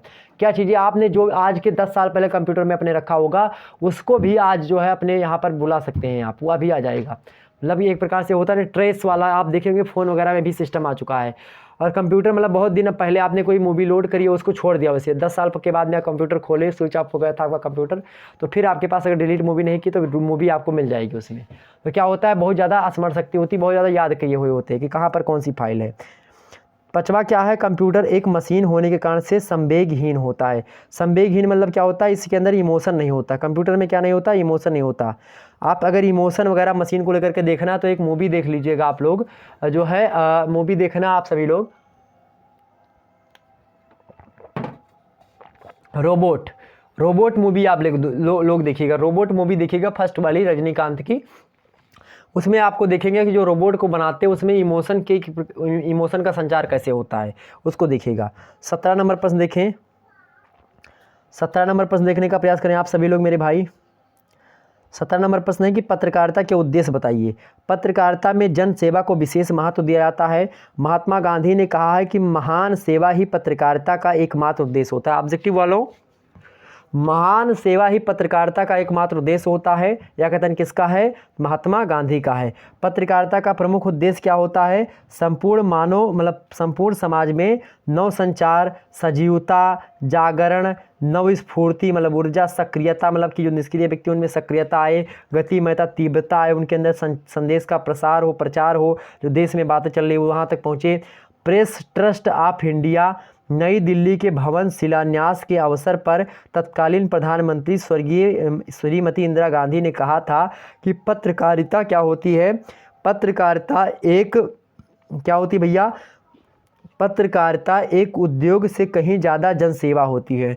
पत्रकारिता का एक उद्योग नहीं होता कि उसे पैसा कमाना होता है। पत्रकारिता एक उद्योग से नहीं, एक उद्योग से कहीं ज़्यादा जनसेवा होती है। इसका परम उद्देश्य खबरों को एकत्र करना, उन्हें छापना और उन्हें प्रसारित करना होता है। यह काम उसे पूरा सही और जहाँ तक संभव हो सके निस्वार्थ भाव से करना चाहिए। पत्रकारिता को उसका लक्ष्य ऐसा होना चाहिए कि वह लोगों को अधिक से अधिक जानकारी दे करके उन्हें अधिक अच्छे तरीके से जांचने और निर्णय लेने में सहायता प्रदान करे। आप देखते हो टीवी पे डिबेट वगैरह करवाते हैं, फ्री में सब होता है, हम लोग देखते हैं, उसका पैसा कौन देता है? आप सोचते हैं टीवी पर जो न्यूज़ एंकर्स वगैरह चैनल बोलते हैं या तमाम सारी चीज़ें होती हैं, उनको पैसा कहाँ से मिलता है? तो एडिंग के पैसे में। जिस प्रकार से आप हमारी वीडियो देखते हैं, आप हमको थोड़ी ना कुछ पैसे दे रहे हैं, आप अपना डाटा खपत कर रहे हैं। डाटा का मतलब कुछ नहीं, वहाँ पर आप क्या कर रहे हैं, आप जो कंपनी वाला का प्रचार आ रहा है हमारे वीडियो पर, उसका आप लोग प्रचार देख रहे हैं। बहुत सारे कंपनी वाले हमारे पास फ़ोन करते हैं कि सर जी जो है इतना पैसा ले लीजिए, आप हमारे वीडियो में इसका प्रचार कर दीजिए, बीच में हमारी वीडियो लगा दीजिए 1 मिनट का। तो भाई मैं कैसे लगा दूं आपकी वीडियो, मतलब कैसे लगा दूं वीडियो? मेरे जो आप हमारे लोग भाई बंधु लोग जो हमसे जुड़े हुए हैं, वो हमारी वीडियो देखने के लिए जुड़े हुए हैं, ना कि कोई प्रचार वगैरह देखने के लिए जुड़े हुए हैं कि मतलब बीच में मैं 1 मिनट की वीडियो आपकी लगा दूं। 1-2 सेकंड की वीडियो हो तो उसको बता दूं कि हाँ ये चीज़ें हैं, और फिर जो चीज़ें मैं जानता हूँ, जो चीज़ें मैं यूज करूँ वो तो बताऊँ। लेकिन ऐसी चीज़ का प्रचार मैं कैसे कर दूँ जो मुझे नहीं पता कि यह क्या है क्या नहीं है? ठीक, मैं अपने ऑडियंस या फिर अपने स्टूडेंट, अपनी फैमिली में ये चीज़ें गलत चीज़ें कैसे बता सकता हूँ? नहीं बता सकता ना। तो ऐसे में मेरे प्यारे दोस्तों, पत्रकारिता में यही एडिंग के पैसे आते हैं, ऐड वाले, जो फेयर लवली का प्रचार आ गया, फिर किसी का प्रचार आ गया, तो उसके जो पैसे मिलते हैं उसके, तो इसलिए प्रचार आ जाता है। ठीक, आगे बढ़ते हैं। 18 नंबर प्रश्न देखिए, भारतीय भाषाओं की पत्रकारिता का पिता किसे कहा जाता है? भारतीय भाषाओं की पत्रकारिता का पिता किसे कहा जाता है? जेम्स ऑगस्ट हिस्की को। किसको? जेम्स ऑगस्टस हिस्की को कहा जाता है क्या? भारतीय भाषाओं का पत्रकारिता का पिता। 19 नंबर प्रश्न देखने का प्रयास करें आप सभी लोग। 19 नंबर प्रश्न देखने का प्रयास करें आप सभी लोग। समकालीन हिंदी पत्रिकाओं के नाम बताइए। समकालीन हिंदी पत्रिकाओं के नाम बताइए, फटाफट से समकालीन हिंदी पत्रिकाओं के नाम बताइए। तो पहली आपकी यहाँ पर देखिए, हंस, वागर्थ, ज्ञानोदय, आकार, समरलोक, आजकल, उत्तर प्रदेश, तद्भव, सारोकर, नया हस्तक्षेप, बहुवचन, रचनाक्रम, तेवर, अवध अर्चना, पहल, वसुधा, आलोचना, कथाक्रम, कथादेश, इंडिया टुडे, आउटलुक, संभवा, समयांतर, साहित्य, अमृत, साहित्य, सहित, वनिता, और उसके अंदर सखी, गृह शोभा, सरिता, कादम्बिनी, दस्तावेज आदि समकालीन हिंदी की क्या हैं? पत्रिकाएं हैं। मतलब पत्रिकाएं क्या, ये पत्रिकाएं मतलब कि पत्रकारिता में पत्रिकाएं होती थी। ऐसे आज देखते हैं कि जो दैनिक भास्कर, दैनिक जागरण, आप तमाम प्रकार के खबर देखते नहीं, पत्रिका आती है, वही होते थे पहले, ये सब चलते थे। आगे देखते हैं प्रश्न नंबर में, देखें आप 20वां नंबर प्रश्न देखिए मेरे भाई, समाचार पत्रों, क्या समाचार पत्रों की प्रमुख विशेषताएं बताइए। समाचार पत्र जो है का आमुख आकर्षण होना चाहिए। आमुख मतलब होता है कि जो ऊपर लिखा हुआ हो, मतलब हेडिंग वगैरह या फिर थंबनेल जिसको आप कहते हैं, उसी को आमुख कहते हैं। ठीक, हेडिंग या प्रस्तावना जो जिसको बोल सकते हैं, आमुख मतलब प्रस्तावना तो होना चाहिए। तथा इसकी जो सामग्री गुणवत्तापूर्ण होनी चाहिए, गुण वगैरह भरा होना चाहिए। मतलब गुण वगैरह वो भेली नहीं, गुण कौन सा भाई, प्रॉपर्टी।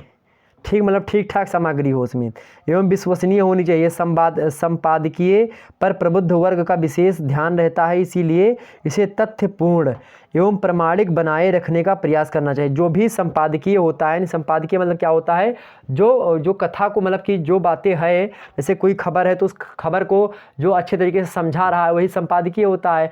तो मेरे प्यारे दोस्तों, जो वह हो वह एक प्रकार से प्रमाणिक रचना बताए, प्रमाणिक चीज़ें बताएं, जो तथ्य सही चीज़ें हों।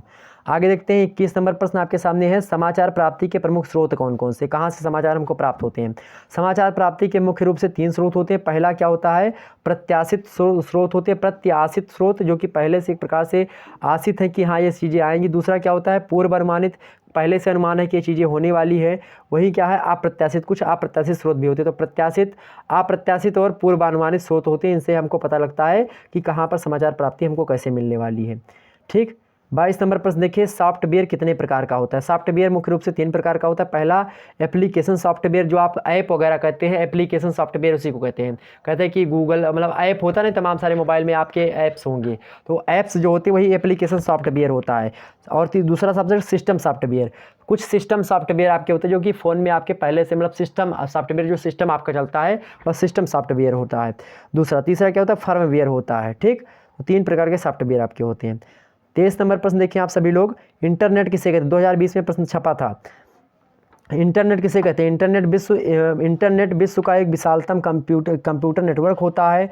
नेटवर्क एक ही प्रकार की वस्तुओं का संजाल होता है। नेटवर्क एक ही प्रकार के क्या होता है, वस्तुओं का संजाल होता है। संजाल का अर्थ होता है कि एक ही प्रकार की दो से अधिक वस्तुओं का परस्पर संपर्क में आ जाना।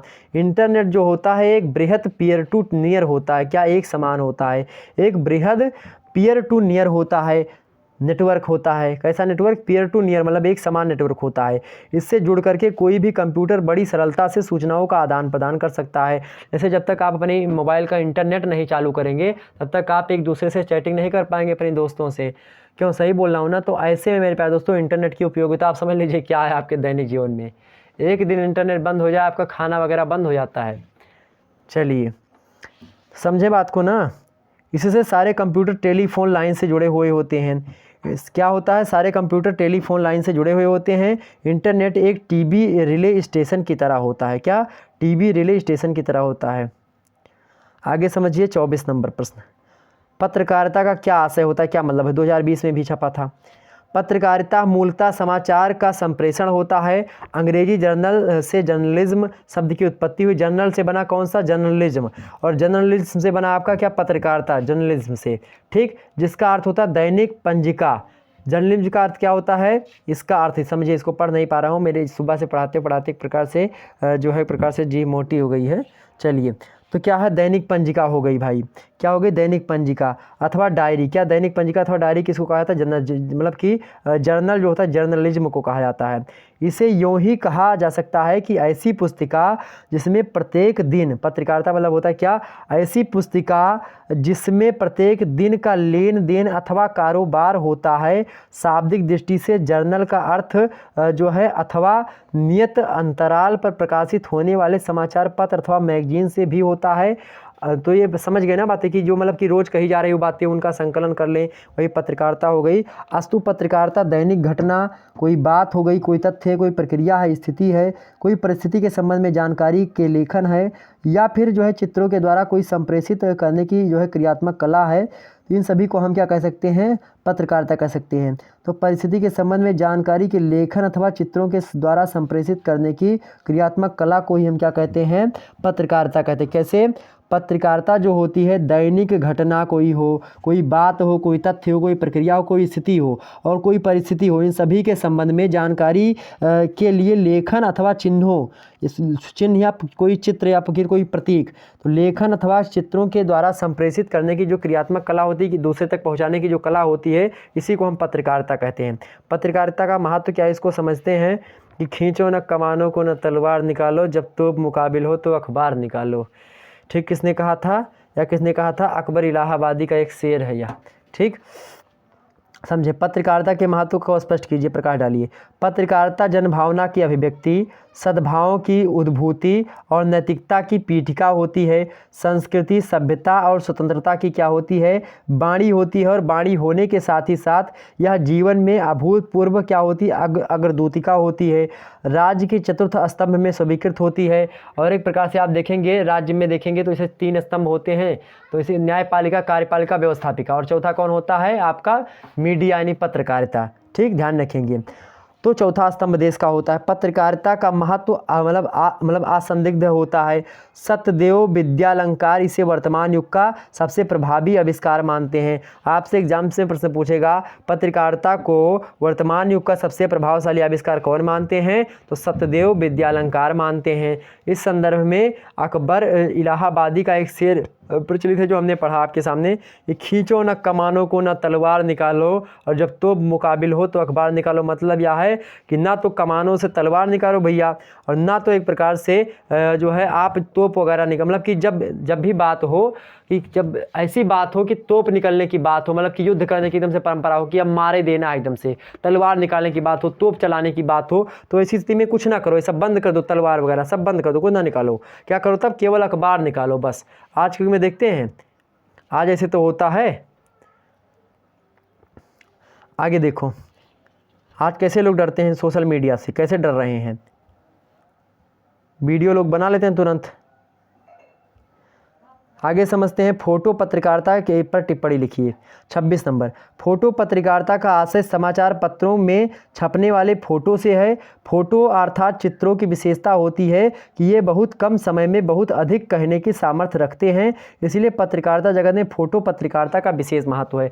ऐसे कोई आपको पत्रकारिता दिखानी हुई तो अगर कोई व्यक्ति अगर के सीधे अपने मुंह से बताने लगेगा तो उतने अच्छे तरीके से वो सारी चीज़ ना समझ में आए, लेकिन मेरे प्यारे दोस्तों वही आपके सामने अगर फोटो आए सामने या फिर कोई वीडियो चल जाए और उसके माध्यम से वह चीज़ें बताने का प्रयास करें तो आपके अच्छे तरीके से समझ में आएगा। तो जैसे मैं आपके सामने यहाँ पर लिख दूँ फोटो पत्रकारिता पर टिप्पणी, तो यहाँ पर उत्तर हमने लिख दिया। अगर यही उत्तर मैं आपको बोल करके बताता तो शायद उतना अच्छे तरीके से आपको नहीं समझ में आता। अब आप यहाँ पर देख भी रहे हैं और सुन भी रहे हैं और एक प्रकार से अपने आप से समझ भी रहे हैं, हमारी बात को भी सुन रहे हैं, देख भी रहे हैं, तमाम प्रकार की चीज़ें अपने आप से समझ भी रहे हैं। तो ऐसे में क्या होगा मेरे प्यारे दोस्तों, ये आपको ज़्यादा सही तरीके से लगेगा, कम समय में ज़्यादा चीज़ें आप जानकार हो जाएंगे। 27 नंबर प्रश्न है आपके सामने, फीचर लेखन क्या होता है। फीचर लेखन क्या है भैया, रोचक विषय अथवा रोचक विषय का अत्यंत विशद एवं मनोरम प्रस्तुतिकरण फीचर लेखन होता है। क्या फीचर लेखन होता है। फीचर लेखन को लेकर के एक वीडियो हमारा है, उसको फीचर और लेख में क्या अंतर होता है। लेख क्या होता है, जटिल होता है, लेख क्या होता है, कठिनाईपूर्ण होता है, जबकि फीचर जो होता है अच्छा होता है, फीचर पढ़ने में मज़ा आता है, ठीक, आनंद आता है, जबकि लेख पढ़ने में हमको क्या होता है, आनंद नहीं आता, लेख पढ़ने में बोरियत महसूस होती है। लेख और फीचर में अंतर से संबंधित वीडियो अपलोडेड है, उसको देख लीजिएगा आप सभी लोग। ओके, आगे समझते हैं। 28 नंबर, नई संचार तकनीकियों का उल्लेख कीजिए।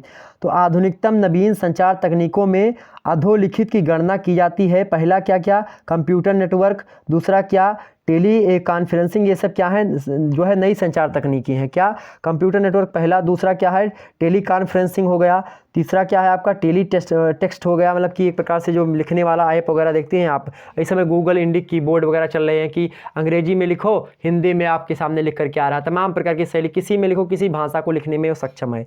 वहीं बात करें अगला, संस्कृत अभी छोड़ करके, संस्कृत को अभी नहीं लिख पा रहा, लेकिन संस्कृत को भी लिखने में सक्षम होने लगे धीरे धीरे, ठीक। रेडियो टेक्स्ट हो गया आपका, और पांचवा है आपका जो है इंटरएक्टिव केबल, छठवा क्या हो गया आपका, सैटेलाइट कम्युनिकेशन। ये सब एक प्रकार से डेवलप हो चुके हैं नई संचार तकनीकी के माध्यम से, ठीक।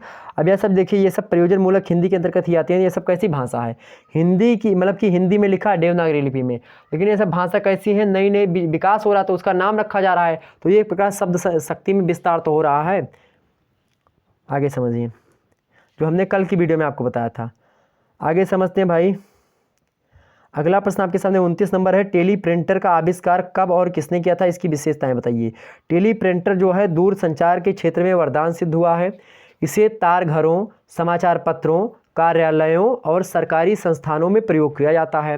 इसका आविष्कार जो हुआ था 1874 ईस्वी में हुआ था, और कहाँ पर हुआ था, तो फ्रांस में हुआ था। फ्रांस के एमिल बाडाट ने इसको किया था। किसने किया था, एमिल बाडाट ने सन 1874 ईस्वी में, जो कि फ्रांस के निवासी थे, उन्होंने इसका आविष्कार किया था। किसका, टेली प्रिंटर का आविष्कार उन्होंने किया था, ठीक, ध्यान रखेंगे इसको, ठीक। और साथ ही साथ सन 1927 ईस्वी में टेली प्रिंटर ने विधिवत कार्य प्रारंभ कर दिया। यह बिजली से चलने वाला एक ऐसा यंत्र है जो कि टाइप द्वारा टेलीग्राफ परिपथ पर अथवा रेडियो तरंगों द्वारा हम संदेश भेजने और प्राप्त करने का कार्य करते हैं। इस यंत्र पर एक ही बार में कई संदेश एक साथ भेज सकते हैं। जैसे आप देखते हैं व्हाट्सएप से तमाम सारे संदेश भेजते हैं, आप ग्रहण भी करते हैं, ये सब क्या होता है, ये सब इसी के जो है तहत, आप इसी के टेली प्रिंटर के ही तहत आप देख पाते हैं। मतलब कि अब इसका नई तकनीकी उसकी मतलब डेवलप करते आ रहे हैं हम लोग इस तरीके से। पहले आप SMS भेजते थे, आप धीरे धीरे अब देखते हैं कि तमाम सारी चीज़ें डेवलप हो चुकी हैं, तमाम प्रकार की चीज़ें आती हैं, फोटो वगैरह चली जाती हैं, वहाँ से वीडियो चली जाती है दूर दूर तक, ठीक। आप यहाँ से मैं लाइव पढ़ाऊँ तो आप तक बातें सब पहुँच जाती है। ये सारी चीज़ें क्या है, एक प्रकार से ये सब तकनीकी का विकास ही तो है। तीसरा नंबर प्रश्न आपके सामने दिया हुआ है, पेजर क्या है, पेजर किसे कहते हैं, स्पष्ट कीजिए। यह जो होता है, पेजर जो होता है मेरे प्यारे दोस्त, एक तरफा संदेश प्राप्त करने वाला एक बेतार उपकरण होता है। यह क्या होता है, एक तरफा संदेश प्राप्त करने वाला एक बेतार उपकरण होता है, ठीक, जो बैटरी से चलता है। इस प्रणाली का विकास चिकित्सकों के लिए किया जाता है। पेजर सुविधा वाले व्यक्ति एक निश्चित दायरे में रहते हुए आवश्यक संदेश लिखित रूप से पहुंचाया जा सकता है। पेजर के अंतर्गत एक स्क्रीन होती है जिसे व्यक्ति अपनी बेल्ट आदि में लगा सकता है। जैसे आपने देखा होगा, एक जो है एक होता है, जैसे कि जो सिक्योरिटी गार्ड वगैरह लिए होते हैं, बेल्ट में कोचे होते, काला काला होता है, तो उससे जब बोलते हैं तो एक सीने दायरे की, हाँ, कि एक किलोमीटर के अंतर्गत इसका जो है वैल्यू है, 1 किलोमीटर का अंदर जो है इस सारी चीज़ चलेगा नेटवर्क इसका। बोलेंगे हेलो, हाँ कमांडर, कमान, ये वाला, मतलब बोलते नहीं आप मिलिट्री वगैरह मूवी देखे होंगे उसमें कि अल्फा टू डेल्टा कमान, और उसके अंदर क्या बोलते हैं उसमें कि हो गया, मतलब कि message clear sir, clear yes sir, clear, जय हिंद सर ऐसे बोलते नहीं, आप देख बॉर्डर वगैरह मूवी देखें तो वो सब क्या होता है, उसी को हम पेजर के रूप में कह सकते हैं। तो पेजर मुख्य रूप से जब बना था तो इसमें क्या था, संदेश भेजा जाता था लिख करके, कि मैं यहाँ से एक स्क्रीन होती सबके पास, वही बेल्ट के पास कोचे रहते थे, जैसे आज देखते हैं वार मतलब कि जो बोलने वाला होता है, जो हमने अभी आपको बताया, तो वैसे स्क्रीन वाला होता था। तो उसमें आपका संदेश लिख जाता था, कोई अगर कोई ऑफिस से कोई बात कहनी हो तो सभी सिक्योरिटी गार्ड के पास पहुंच जाता था सारी चीज़ें, ठीक। तो ये पेजर होता था। प्रत्येक पेजर का टेलीफोन की भांति एक कोड नंबर होता था। व्यक्ति के द्वारा क्या किया जाता था, टेलीफोन से पेजर कोड नंबर डायल करने पर पेजर रखने वाले व्यक्ति के यंत्र से आवाज़ आनी प्रारंभ हो जाती है और संदेश लिखित रूप से संबंधित व्यक्ति के पास पहुंच जाता है। आजकल इसका प्रचलन चिकित्सा के अतिरिक्त आम जीवन में भी होने लगा है, ठीक, ध्यान रखेंगे। 31 नंबर प्रश्न देखिए, ईमेल से आप क्या समझते हैं। ईमेल से आप क्या समझते हैं, दो या दो से अधिक या एक दूसरे से जुड़े कंप्यूटरों द्वारा एक दूसरे की सूचनाओं को ग्रहण करना, भेजना, ईमेल करना कहलाता है। जैसे दो या दो से अधिक या एक दूसरे से जुड़े कंप्यूटरों द्वारा एक दूसरे की सूचनाओं को ग्रहण करना या भेजना ईमेल कहलाता है। ईमेल कहलाता है, क्या कहलाता है, ईमेल कहलाता है। आप कहते हैं इसको ईमेल कर दीजिए, ठीक, मतलब भेज दीजिए, कोई संदेश वगैरह भेजते हैं, ईमेल आप समझते ही होंगे, ईमेल, जीमेल, तमाम सारी चीज़ें होती हैं मोबाइल में, आपने पढ़ा होगा। बिना ईमेल के, बिना जीमेल के आप यूट्यूब चला ही नहीं सकते। तो आजकल ईमेल का प्रचलन अधिक बढ़ गया है। ईमेल पर सूचना भेजना डाक से भी सस्ता हो गया है। ईमेल के माध्यम से व्यक्तिगत और व्यावसायिक सभी प्रकार की सूचनाओं का आदान प्रदान किया जा सकता है। कंप्यूटर प्रोग्राम भी ईमेल के द्वारा ही किए जाते हैं इस समय। आगे बढ़ते हैं, 32 नंबर प्रश्न देखिए आप सभी लोग, वेब पेज किसे कहते हैं। वेब पेज क्या होता है, वेब पेज सूचना का एक अंश होता है। वेब पृष्ठों को हम क्या कहते हैं, HTML कहते हैं। क्या, HTML का प्रयोग करके क्या करते हैं, वेब पृष्ठों को हम HTML का प्रयोग करके निर्मित करते हैं। HTML क्या होती है, एक पद्धति होती है जो कि इंटरनेट पर फाइलें, क्या होती है HTML भैया, HTML जो होती है आपकी, HTML जो होती है एक पद्धति होती है जो सॉफ्टवेयर पर क्या करती है, जो सॉफ्टवेयर पर मेरे भाई फाइलें तथा जो हाइपर टेक्स्ट होते हैं, फाइलें होती हैं, उनको स्थानांतरित करने के लिए उसका प्रयोग हम करते हैं, वही होती है, ठीक। 33 नंबर प्रश्न देखिए आप लोग सभी लोग, अनुवाद और टीका अनुवाद में टिप्पणी कीजिए। मतलब इन दोनों में क्या क्या अंतर होता है, क्या चीज़ें होती हैं, समझे इसको। तो अनुवाद जो होता है, अनुवाद शब्द वद धातु से बना। धातु मतलब क्या होता है, हमने कल ही आपको बताया था कि धातु का मतलब होता है मेरे प्यारे दोस्तों, एक प्रकार से संस्कृत का जो शब्द होता है उसी को हम धातु कहते हैं। तो वद धातु से बना है अनुवाद। अनुवाद से निर्मित है कौन सा, वद धातु से बना है कौन, अनुवाद। वद का अर्थ क्या होता है, बोलना या फिर कहना। वद धातु से क्या होता है, जब वद धातु में जो है आपका घा या प्रत्यय लग जाता है, घई या प्रत्यय जब लग जाता है, घें, तो घें प्रत्यय लगने से क्या हो जाता है, ये संस्कृत भाषा का ही घें प्रत्यय है, या लगने से वाद शब्द जो है बनता है। और जब वाद शब्द बनता है तब इसमें अनु उपसर्ग जब लगाने पर, जब इसका हम अनु उपसर्ग लगाते हैं तो इससे अनुवाद बनता है। उपसर्ग मतलब होता है जो आगे लगाया जाए। उपसर्ग मतलब क्या होता है मेरे प्यारे दोस्तों, आगे लगाया जाए। प्रत्यय मतलब क्या होता है, जो बाद में लगाया जाए। किसी शब्द के आगे अगर कोई चीज़ लगाए जाते हैं तो उसको हम क्या कहते हैं, उपसर्ग कहते हैं। तो ध्यान रखेंगे, उपसर्ग क्या होता है, किसी शब्द के आगे लगने वाला जो शब्द होता है या फिर अक्षर होता है उसको हम क्या कहते हैं, उपसर्ग कहते हैं। जैसे आ हो गया, ना हो गया, उप हो गया, अभी हो गया, आ हो गया, तमाम सारी चीज़ें। और जब पीछे कोई चीज़ लगता है तो उसी को हम क्या कहते हैं, प्रत्यय कहते हैं, ठीक, ध्यान रखेंगे। तो वद धातु के पीछे क्या लगा, घें लगा, और आगे क्या लगा भाई, आगे लगा आपका अनु, इससे बना आपका क्या, अनुवाद शब्द बन गया। अनु का अर्थ होता है बाद में या फिर उपरांत, अतः अनुवाद का अर्थ है कि किसी के कहने के उपरांत या कहने के बाद में, या पुनः कथन या अनुकथन या अनुवचन। अनु मतलब होता है जैसे बताए अनुकरण, अनुवचन या फिर अनुसरण, मतलब कि दूसरे के तरीके से हमने किया उसको, उसके बाद में किया, ठीक। तो यही चीज़ें होती हैं। किसी व्यक्ति ने कोई कथन कहा, उसमें थोड़ा सा आपने संशोधन करके दूसरी भाषा में आपने कह दिया, उनके बाद में कह दिया, ठीक, ये सारी चीज़ें होती हैं। या उसी भाषा में कहा, थोड़ा संशोधन कर दिया। आगे समझते हैं। भारत में अनुवाद की परंपरा बहुत पहले से शुरू हो गई थी। अनुवाद शब्द का प्रयोग प्राचीन संस्कृत ग्रंथों में मिलता है। संस्कृत साहित्य में भाषांतर और रूपांतर के लिए अनुवाद शब्द के अतिरिक्त छाया, टीका और भांस शब्द भी मिलते हैं। संस्कृत में इनके अतिरिक्त जो है अनुवाद के समकक्ष और भी शब्द हैं, जैसे भाषा अनुवाद शब्द हो गया। भाषा अनुवाद प्रकृत आदि लोक भाषाओं के संस्कृत रूपांतरण को हम कहते थे। बोलचाल की भाषा में इसे ही टीका अनुवाद कहा जाता है। टीका अनुवाद, ऐसे कहते हैं कि इसका टीकाकार कौन है। टीकाकार मतलब जैसे कि हिंदी में है कोई चीज़, जैसे मान लेते हैं तुलसीदास जी की बात करें तो उन्होंने रामचरितमानस को अवधी भाषा में लिखा था, इसको अगर हम हिंदी में लिख देते हैं तो उसी को टीकाकार कहते हैं। या संस्कृत भाषा का अगर कोई कहते हैं हम हिंदी में लिख दे तो उसको हम टीकाकार कहते हैं। तो टीका मतलब होता है कि अनुवाद करना एक प्रकार से आम बोलचाल चाल की भाषा में, ज़्यादा अंतर नहीं होता।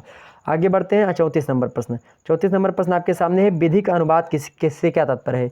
विधिक अनुवाद क्या होता है। इस प्रकार के अनुवाद एक भाषा की विधि संबंधी अथवा कानून की सामग्री को दूसरी भाषा में ले जाते हैं, इसे विधि अर्थात कानून अनुवाद कहते हैं, कानूनी अनुवाद कहते हैं। विधि मतलब होता है कानूनी, ठीक, ध्यान रखेंगे। तो विधिक अनुवाद मतलब कानूनी अनुवाद, ठीक। कानून की किताबें, अदालत के मुकदमे, तत्सम शब्द मतलब कि तत्संबंधी, तत् मतलब उसी के संबंधी, कानून के संबंधी, तत् माने उसी के संबंधी, ठीक, ध्यान रखेंगे। तत्संबंधी विभिन्न आवेदन पत्र, कानूनी संहिताएं, नियम, धाराएं और उसके बाद में अधिनियम, संशोधित अधिनियम, संविधान एवं उसके तत्संबंधी संशोधित धाराएं आदि विधि अर्थात कानूनी अनुवाद के मुख्य विषय होते हैं। इस अनुवाद में प्रत्येक शब्द का अपना क्या होता है, विशेष महत्व होता है। इसमें भावार्थ क्या नहीं होता है, शब्दार्थ महत्वपूर्ण होता है। इसमें भावार्थ नहीं, इसमें शब्दार्थ महत्वपूर्ण होता है। जैसे अंग्रेजी में कोई चीज़ लिखा है तो उसमें हिंदी में वैसे सीधे सीधे हम लिख देते हैं उसको ला करके, ठीक। तो इसमें क्या होता है, भावार्थ नहीं शब्दार्थ अनुवाद होता है। लेकिन तुलसीदास जी की चौपाई को अगर हम टीका करें या फिर अनुवाद करें उसका, तो उसमें भावार्थ भी हमको लिखना पड़ता है। तो भावार्थ जो है काव्यों में मिलता है अच्छे तरीके से। भावार्थ हमको मतलब जो भावार्थ होता है उसकी प्रधानता काव्य में होती है। लेकिन विधि वगैरह की या फिर किसी राजनीतिक विचारधारा या फिर किसी इकोनॉमिक विचारधारा का अगर अनुवाद करते हैं हम, या किसी प्रश्न का अनुवाद करें हिंदी में या अंग्रेजी में, किसी में भी अनुवाद करें किसी भाषा का, तो उसमें क्या होता है, जो चीज़ें लिखी गई उसका सीधा सीधा क्या लिख दे, अर्थ लिख दे हम, सापेक्षित, ठीक। तो इसमें क्या होता है, भावार्थ नहीं शब्दार्थ महत्वपूर्ण होता है। इसके प्रत्येक शब्द का अर्थ स्पष्ट होता है, एक शब्द का एक ही अर्थ अपेक्षित होता है। इस प्रकार अनुवाद की भाषा पूरी तरह तकनीकी प्रकृति की होती है। इसमें अलंकारिकता, ध्वन्यात्मकता या व्यंग्यात्मकता की कोई गुंजाइश नहीं होती। इससे स्पष्ट है कि मतलब इसमें अस्पष्टता क्या होती है, अनिवार्य होती है। जो बातें अंग्रेजी में उसका भाव दे रही हैं वही बातें यहाँ पर भी भाव दे, मतलब कि जो बातें अंग्रेजी में लिखी गई हैं वही बातें हिंदी में लिखी जाएँ, जो संस्कृत में लिखी वही हिंदी में लिख दी जाए। मतलब शब्दार्थ ठीक ठाक हो, मतलब एक शब्द का जो अर्थ हो, जैसे कि लिखा है राम आम खाता तो राम का अंग्रेजी में राम कहते तो राम लिखो। मान लेते हैं उसको ईट खाना को ईट कहते तो ईट लिखो। मतलब एक एक शब्द का अर्थ वहाँ पर लिखना पड़ता। तो ये होता है आपका क्या विधि जो है अनुवाद, विधिक अनुवाद। 35 नंबर देखो, मैं तो बेंटिंग क्या होती है। बेंटिंग से आप क्या समझते हैं, बेंटिंग से आप क्या समझते हैं। बेंटिंग का संबंध अनुवाद के क्षेत्र से जुड़ा हुआ है। अनुवाद के क्षेत्र में किसी भी प्रारूप को पुनरीक्षित करने की आवश्यकता पड़ती है। इसी पुनरीक्षण कार्य को हम क्या कहते हैं, बेंटिंग कहते हैं। मतलब बेंटिंग का संबंध अनुवाद के क्षेत्र से जुड़ा हुआ होता है, अनुवाद से संबंधित होता है बेंटिंग। अनुवाद के क्षेत्र में किसी प्रारूप यानी कोई चीज़ लिखा हुआ मिला है या फिर कोई पुनरीक्षित करने की आवश्यकता पड़ती है। किसी प्रारूप को पुनरीक्षित करने की मतलब दोबारा से उसको ठीक ठाक करने की आवश्यकता पड़ती है। इसी को हम क्या कहते हैं, पुनरीक्षण कार्य को बेंटिंग कहते हैं। मतलब कि जब उसमें कोई दिक्कत हो या फिर कोई चीज़ और सही तरीके से करनी हो, वही चीज़। आगे है बेंटिंग के कितने रूप होते हैं। तो बेंटिंग के मेरे पास दोस्तों 4 रूप होते हैं। ऑब्जेक्टिव बोलो, बेंटिंग कितने रूप के होते हैं, 4 रूप होते हैं। और कौन कौन से, पहला प्रारूप का पुनरीक्षण किया जाए, मतलब कि दोबारा से प्रारूप को फिर से देखा जाए, पढ़ा जाए उसको। पाठ का पुनरीक्षण किया जाए, पाठ जो दिया हुआ है उसका भी पुनरीक्षण कर ले। शोध का भी पुनरीक्षण कर ले, शोध विषय का और प्रक्रिया का भी पुनरीक्षण कर लेना चाहिए। ओके। 37 नंबर पर देखिए आप सभी लोग, आमुख किसे कहते हैं। आमुख इंट्रोडक्शन का संक्षिप्त रूप होता है आमुख। आमुख मतलब होता है क्या, इंट्रोडक्शन मतलब परिचय एक प्रकार से, यानी कि आपका पूरा जैसे ट्रेलर जो होता है उसको भी आमुख बोल सकते हैं आप। जो थंबनेल है मेरी वीडियो का वह भी आमुख होता है, ठीक, ध्यान रखेंगे। तो इंट्रोडक्शन का संक्षिप्त रूप है।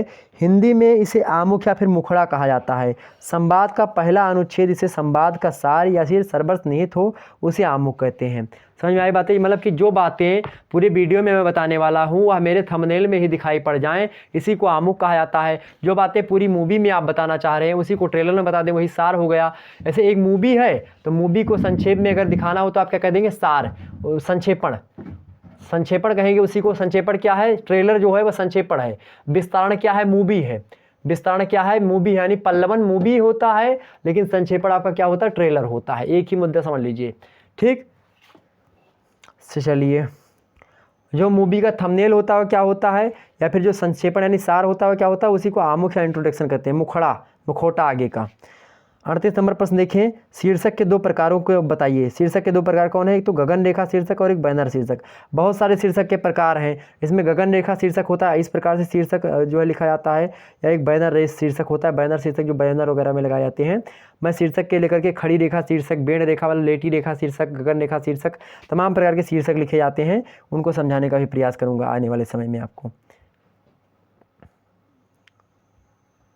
आगे देखें, पृष्ठ सज्जा।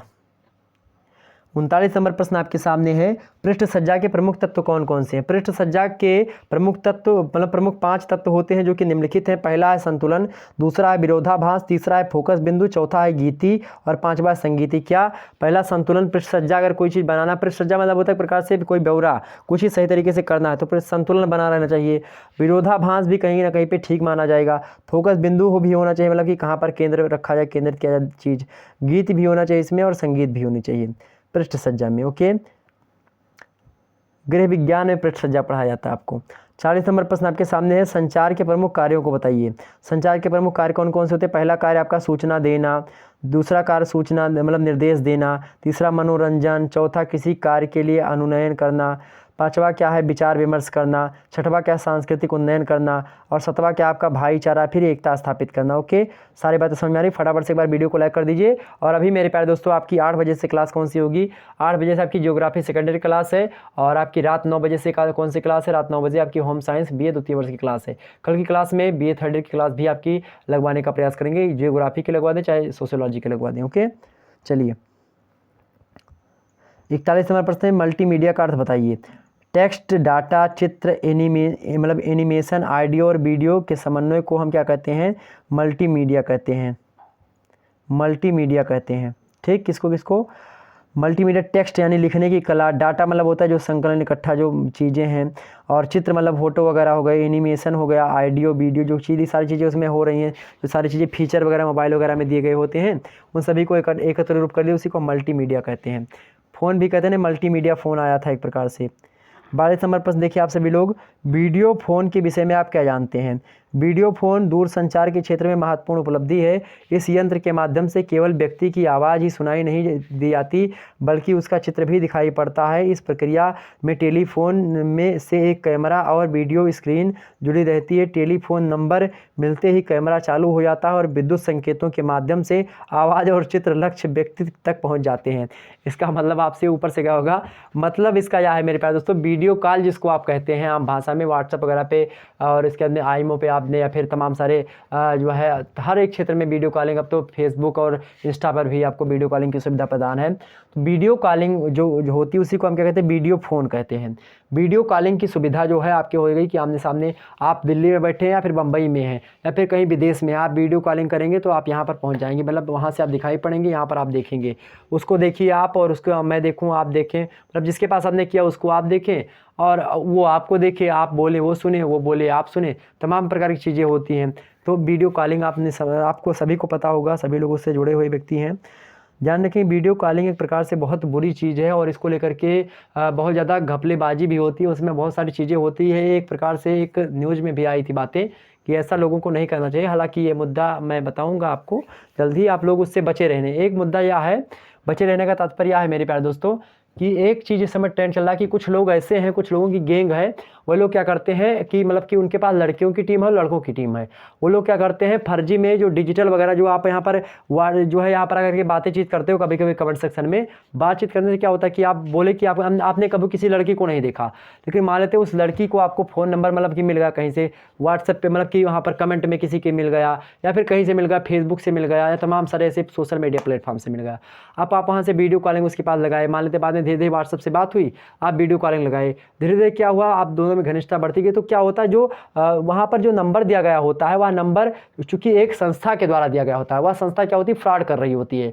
उसके द्वारा नंबर एक लड़की मतलब लड़का हो तो लड़की से बात करवाएगा और लड़की है तो लड़का से बात करवाएगा। उससे क्या होगा, दोनों को मतलब एक प्रकार से अश्लील तस्वीरें आपकी खींचेगा, उसमें वीडियो में तमाम प्रकार की चीज़ें वीडियो आपकी बना लेगा। वीडियो कॉलिंग के जरिए अगर आप बात करेंगे तो जब भी आप किसी से बात करें तो वीडियो कॉलिंग के एक प्रकार से आप बिल्कुल खुले ना, ध्यान रखेंगे इस बात को, नहीं तो आप बहुत परेशान हो सकते हैं।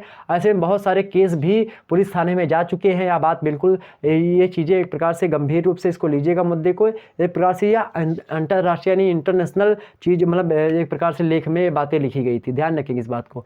तो आप लोगों को सावधान होना इन मुद्दों से, मतलब एकदम से जिसको आप परिचित हों, जिसको जाने कि हाँ ये मेरा ही घर का या फिर सारी चीज़ें हैं, या फिर जो चीज़ें हो आपको पता हो कि ये इसको मैं चिंता मतलब जानता हूँ सही तरीके से, इससे बाकायदा से मिला जुला हूँ, उससे आप लोग सारी चीज़ें करें। लेकिन बाकी जिसको नहीं जानते हैं उससे बिल्कुल भी ऐसे चीज़ों का लगाव ना करें और ध्यान रखेंगे सारी बातें, तो इससे आप लोग बचें। नहीं तो बाद में वही वीडियो क्लिप आपकी जो है चुरा करके स्क्रीन रिकॉर्ड कर लेते हैं, स्क्रीन रिकॉर्ड के माध्यम से, और वो ट्रोल करते हैं और आपसे पैसे मांगेंगे और आपको ब्लैकमेल करेंगे, तमाम प्रकार की चीज़ें होती हैं। तो ऐसे से आप बचेंगे, ठीक। तो चलिए फिर मिलते हैं नेक्स्ट वीडियो के अंतर्गत। 8 बजे आपकी ज्योग्राफी क्लास होगी और इसी के बाद में आपकी जो है रात 9 बजे से 9:30 बजे से आपकी क्लास होम साइंस की होगी। मिलते हैं नेक्स्ट वीडियो में, तब तक के लिए जय हिंद जय भारत।